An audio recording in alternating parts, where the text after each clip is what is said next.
саламатсыздарбы, отурабыз. Сабакта баары болушу деп, саптая, деп отурабыз. Эми берген тапсырма, тақырып кандай алдында сабакты жүргүзүп сүрүшүгө. Кандай тапсырма болду алдыңкы сабакта? Тұқым қуалайтын өзгеріштік пен эволюция арасындағы байланыс. Тұқым қуалаушылықтың өзгеріштік пен эволюция арасындағы байланыс, яғни біз алдыңғы сабақта генетика бөлімі бойынша тақырып өткен едік. Тақтаға бір оқушы шыға қойсын. Тұқым қуалайтын өзгеріштік пен эволюция арасындағы өзара байланыс бойынша тапсырмалар, иә? Тұқым қуалайтын өзгеріштік дегеніміз не? Шуламай айтамыз. Және ұрпақтар арасында белгілердің өзгерісін сипаттайды.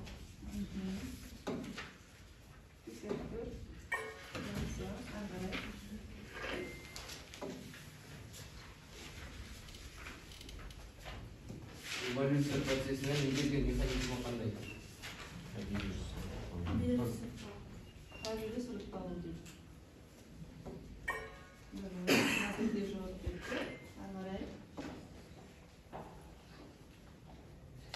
Эволюцияны табиғи сұрыпталу бойынша түсіндірген ғалым кім?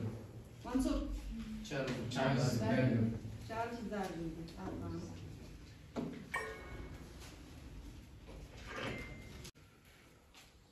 Тұқым қуалайтын өзгеріштіктің қандай түрлері бар?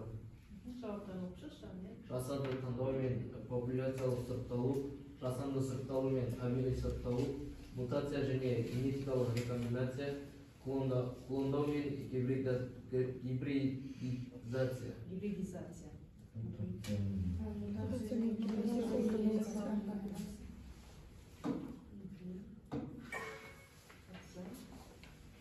Яғни, алдыңғы сабақта біз осы тұқым қуалаушылыққа байланысты, эволюцияға байланысты Дарвиннің теориясына тоқталған болатын едік. Одан кейін тұқым қуалаушылықтың заңдылықтары, генетиканың негіздеріне тоқталған едік. Тақтаға тағы да бір оқушы шыға қойсын. Осы фонарикті былай қоймаймыз, иә? Қосылау арқылы біз мына қара дөңгелектің ішіндегі әріптерді қарап шығайық. Қандай сөз шығады екен? Осылай қосылады. Дөңгелектің ішінде бар. Іздейік. Не бар? Не шықты?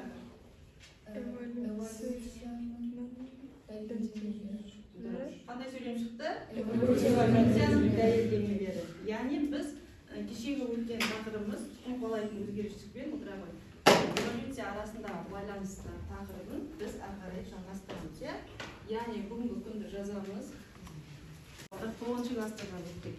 Эволюция дегеніміз өзі өркендеу, даму, эволюциялық прогресстер, эволюциялық регресстер деп айтып жатамыз. Жер бетінде тіршілік болғандықтан үнемі прогрессте жүреді және регрессте жүреді. Прогресс дегеніміз алға қарай жылжу, регресс артқа қарай шегіну, яғни екеуі қатар жүреді. Тіршілік барысында тіршілік үшін күрес тірі организмдердің ортасында жүреді екен.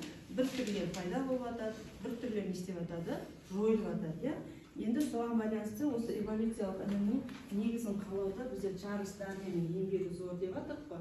Енді бүгінгі сабағымыздың мақсатына тоқталатын болса, осы эволюциялық теориялардың әрі қарай дәлелдемелеріне тоқталамыз. Яғни бүгінгі сабағымыздың мақсаты эволюцияның дәлелдемелерін талдау. Енді соған байланысты біз мұндай жұптық тапсырмаларды орындаймыз.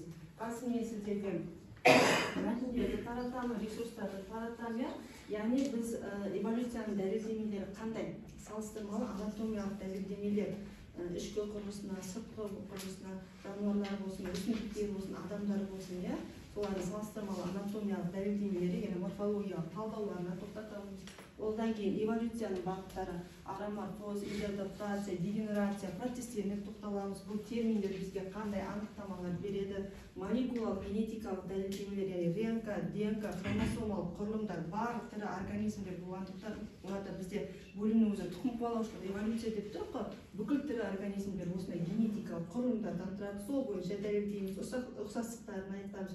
Салыстырмалы анатомиялық дәлелдемелер. Біз қазір сіздерге гомологиялық және хронологиялық мүшелерді айтып кететін боламыз.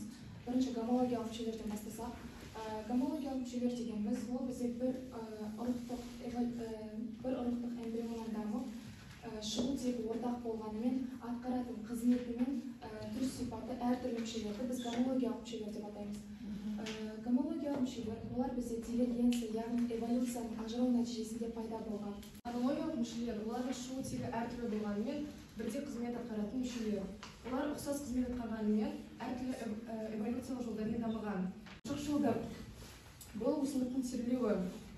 Адам денесі ыстықта тер бөлетін болса, бұл өсімдікте артық ылғалды шығару үшін тер бөледі. Яғни өсімдіктің су балансын ұстап тұруға өте көмектеседі. Яғни жасушаның құрамындағы вакуолия көмектесіп тұр, қатысам. Яғни бұлар бізде қандай дәлелдемелерге жатып тұр?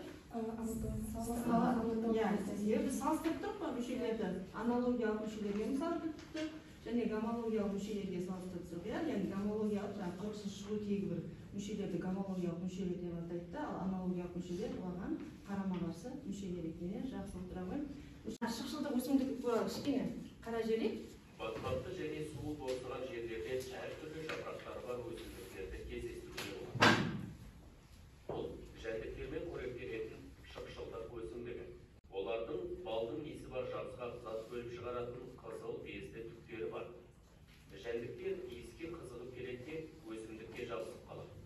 Босап шығуға тырысқан жәндіктер өсімдіктің түктерін тітіркендіреді. Содан кейін олар майысып, түктер жәндікті жапырақтың ортасына қарай итермелейді. Шықшылдық өсімдіктер бізде мына жерде жазып тұр, жәндіктердің ең қорқынышты жауы дейді. Яғни бұл шықшылдық өсімдіктерді кейде қос жақтаулар деп атайды. Мына жерде сезімтал түктерін көріп тұрсыңдар ма? Айта айтып тұр, сезімтал түктер, иә. Денесіне кез келген жәндік жанаса, ол қос жақтаулар жауып қалады екен. Яғни бұл өсімдіктер батпақ жерлерде өскендіктен, құнарсыз сортаңды жерлерде өскендіктен топырақтың құрамында оларға қажетті органикалық заттар жоқ, иә, тыңайтқыштар жоқ. Сондықтан бұлар немен қоректенеді? Насекоммен қоректенеді екен, иә. Бағыттары ароморфоз. Эволюция жалпы екі бағытта жүреді. Ол прогресс және регресс. Прогресс ол алдыға жылжу, ал регресс ол артқа қайту. Прогресс үш жолмен жүреді. Оның бірі ароморфозға тоқтайтын болсақ, дара денелер күрделеніп, тіршілік етуге бейімділігі арта түседі. Мысалы, мына суретке қарайтын болсақ, жануарлардың тыныс алу мүшелері күрделеніп жатыр. Және жүрек құрылысы 3 камералдан 4 камералы болып күрделеніп жатыр.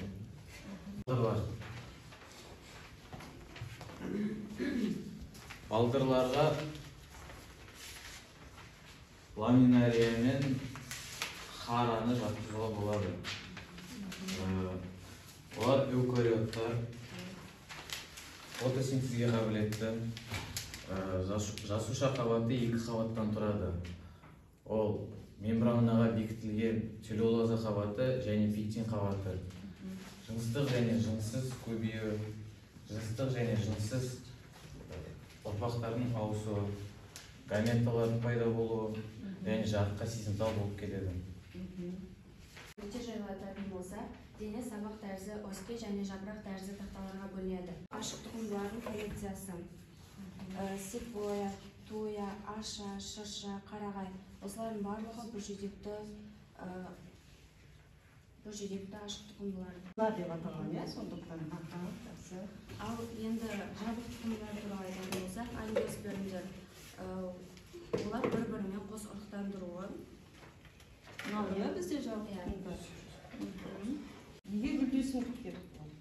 Тұқымдар аналық бездің ішінде олар. Ал яғни аталық гүлдері бар, аналық гүлдері бар. Тостағанша жапырақшасы және күлте жапырақшасы бар, иә, соған байланысты гүлді өсімдіктер. Жеміс түзе ме, түзбей ме? Түзеді ғой. Енді аналық тұқым орналасқаннан кейін бұлар гүлді өсімдіктерге бәрін жатқыза береміз балдар, иә. Алға болсын, шие болсын, итмұрын болсын, иә, кез келген гүлдейтін өсімдіктер, соның ішінде жеміс түзетіндердің барлығы да жабық тұқымдар деп аталады. Ашық тұқымдардың айырмашылығы, иә, ашық тұқымдар гүл түзбейді екен, иә. Берілген тапсырма палеонтологиялық дәлелдемелер. Палеонтология тірі организмдер мен қазба қалдықтарын зерттейтін ғылым. Жылқылардың эволюциясы шамамен 55 миллион жыл бұрын Ефипустан басталады. Олардың алғаш кейпі кішкентай және 4 саусақ болған. Ал қазіргілер эквис, үлкен және тұяқты. Латимерия көне дәуірден келе жатқан өзгеріссіз балықтар. Ол 1938 жылы алғаш табылған және балықтар мен алғашқы амфибиялар арасында өтпелі форма болып табылады. Бұл суретте гаттерия бейнеленген. Ол Жаңа Зеландияда кездесетін ежелгі сирек тіршілік иесі. Ол Жаңа Зеландияда өзгеріссіз 200 жылдай әлі сақталып келеді. Осылардың ішінде қазіргі кезде сақталғаны қайсы? Жылқылар. Жоқ, бұл жылқылардың эволюциясы ғой, даму процесі. Осы ежелгі дәуірде археоптерикс тұр, ана жерде. Қайсы қалып тұр қазір бізде? Ең соңғы айтқан? Гаттерия. Гаттерия, үш көзді гаттерия қазіргі кезде бізде Жаңа Зеландия аралдарында, яғни ежелгі дәуірден қалып қойған балық екен. Жақсы бізде оның қаңқасын тапқан археоптериксті қазақша аударған кезде жартылай құс, жартылай кесіпке дегенді білдіреді. Ал қазір бізде құстар класы бөлек, жорғалаушылар класы бөлек екен. Бұны алдыңғы қанаттары ұшуға айналғанмен, былай қабырғаларын қарайтын болсаңдар, бұғана тәріздес өсімдерден жіңішке болып келген.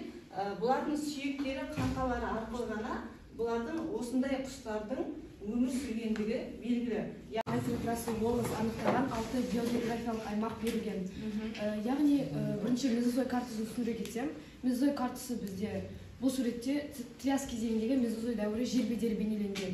Яғни бұл карта Пангея суперконтинентінің бөлінуін көрсетеді. Ең бірінші аймағы бізде Палеарктика аймағы. Бұл аймақ бізде солтүстік Евразия мен Африканың солтүстігінің бір бөлігін қамтиды. Малайзия аймағы оңтүстік Азияны, Үндістанды, Индонезияны батыс бөлігін қамтиды. Еуротиптік аймақ оңтүстік Америка мен Орталық Американы қамтиды. Австралия аймақ, Австралия, Жаңа Гвинея, Американы мұхиттың кейбір аралдарын қамтиды. Бізге берілген тапсырма идеадаптация. Идеадаптация дегеніміз грек тілінде айдос сөзі, латын тілінде апропатия, бейімделу. Идеадаптация организмнің органдарының құрылысымен өзіне атқаратын қызметінің тән ерекшеліктеріне қарай қолымдылық, деңгейінің өзгермеу және бейімделу. Затпен камбала көрсетілген. Камбаланың денесі жалпақ. Ол камбаланың денесі жалпақ болғаны оған құмның арасында тығылуға, яғни жасырынуға көмектеседі. Және көріп тұрғандарыңыздар, оның көзі бір жаққа ығысқан.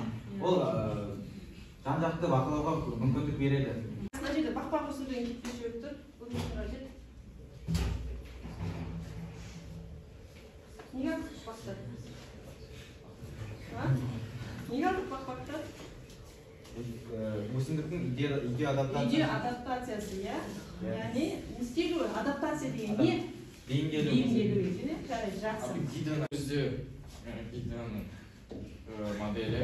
Жалпы гидра дегеніміз сол тұщы суда мекендейтін үшік қауыс. Оның бірнеше идеадаптациясы бар. Регенерация қабілетті, яғни оның денесі екіге бөлінсе де гидра тіршілік ете алады. Атпа, жасуша, атпа жасушаның ішінде не бар дедік? Атпа, сұйықтық бар. Жауын жатса, сұйықтықты не істейді? Шашып жібереді екен, сөйтіп жауыннан қорғанады екен. Жарайды, жақсы отыра ғой. Гомологиялық пен анологиялық мүшелер қай дәлелдеме жаңа айтқанымыздың? Салыстырмалы анатомиялық дәлелдемелер, так, суретті бас. Аяқтары балықтардың жүзме қанаттары бізде. Аналогия. Қай мүшелер өтеді? Аналогиялық мүшелер. Жақсы. Жазадық па? Сканерлерді қағарымыз.